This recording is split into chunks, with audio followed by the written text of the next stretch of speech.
when they were little, when they were young kids, maybe 9, 10 years old, they'd give them a shield and they'd shoot arrows at them with wood, just round wooden knob on the end, and teach them to deflect arrows, because that was how to save their lives in a battle.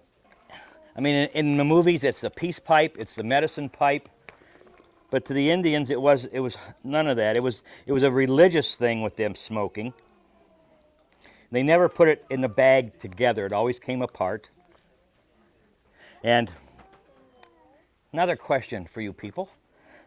Right here, you see the red and white stripes here? Okay, this is what the Indians used before they had the beads from the white man. We're back to animals again. A small animal in the woods has long sticky things on it. Porcupine. The very small porcupine quills, the women could flatten them out, dye them, and weave them together. And this is, I mean, it's such a beautiful thing to see the quill work on there. On my hat, that faded red and white thing is also porcupine quills, and a rosette. And then on the feather also, going up the feathers, is porcupine quills. This is a container, brass box, that you use to start fires with. It has a magnifying glass on top, so if you're in a sunny day, you can use that. And otherwise, you can use it to carry your flints and your pieces of steel as a striker. What I have here is a frying pan, so I don't put a hole in the rug.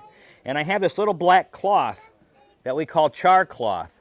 It's actually cloth that's turned into almost like charcoal type thing. It's cooked in a little can till it quits burning, smoking, and then you've got this char cloth, and a spark will land on here and then burn very slowly. So you have a chance to blow hard on it and get the heat up and get the fire going like we're going to have. But then what you need is a piece of flint and a piece of steel. And we strike, see when you strike this, see the sparks?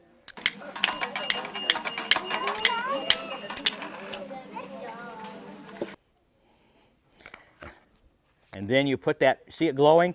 Then you put it in this here material. I'll tell you about it in a second.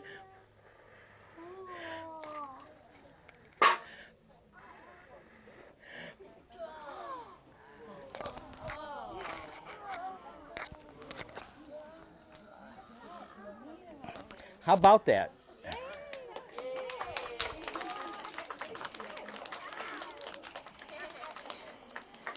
This is the only piece of furniture that the Indian ever developed. It's called a willow backrest. Willow, because these are reeds from the willows. You've got 3 poles here done up in a tripod. You can tilt it back further. Because if you ever sat in a teepee for a length of time and didn't have anything to rest your back on, it aches. But this, you can tip it back, straighten it up any way you want. This melts lead. These are copies from the Hudson Bay Company, which is out of Canada, of the lead they used to sell their mountain men that they could make their bullets with. And then each person had their own mold to carry around in, the same size of whatever their barrel was. This makes a 54 caliber bullet. That means the little round ball is just a little over a ½ inch wide. And I've taken 3 deer with that, with my rifle in Texas. And we ate it all, and I don't hunt that anymore. But it's, if you remember The Patriot with Mel Gibson, that he was melting those little lead soldiers down, and something just like that, and a mold like that. And it's exactly what he did. It's so easy. Over a campfire in the evening, you're sitting there making a round ball for the next day when you're going to go up and shoot. This is the type of rifle they used in the Revolutionary Wars, French and Indian Wars, War of 1812. This is called a Flintlock. Remember how I made the sparks with the flint and steel? Well, this is the exact same thing. There's a piece of flint right here that's going to make the spark, and this is the steel part right here that's going to help it make it. If it was a rainy day, a windy day, and you're pouring powder in here to fire this weapon off, well, sometimes it didn't work because they got wet or the wind blew it out, and it was a constant battle. This here is the shooting pouch that we wear. This is the powder horn. This carries the black powder in. It's scrimshawed. See, it's got a picture on it. It's got my name. It says Tom Burns, his horn. And then, so what you want to do is take this and you put powder in here. You measure it in. This is an antler tip off of a deer, and it's ground out, and it holds 90 grains of what we call 2F powder. It's a coarse powder. And then you put a patch, a piece of cloth here, and then the round ball, and this is a short starter, and you get it started going down there. And once it gets started, then you can take the ramrod and you get it down there, and you make sure you pack it tight. You want it tight at the bottom there. Then you put this back. This isn't going to make any noise. It's just going to make a little flash of smoke. It worked that time.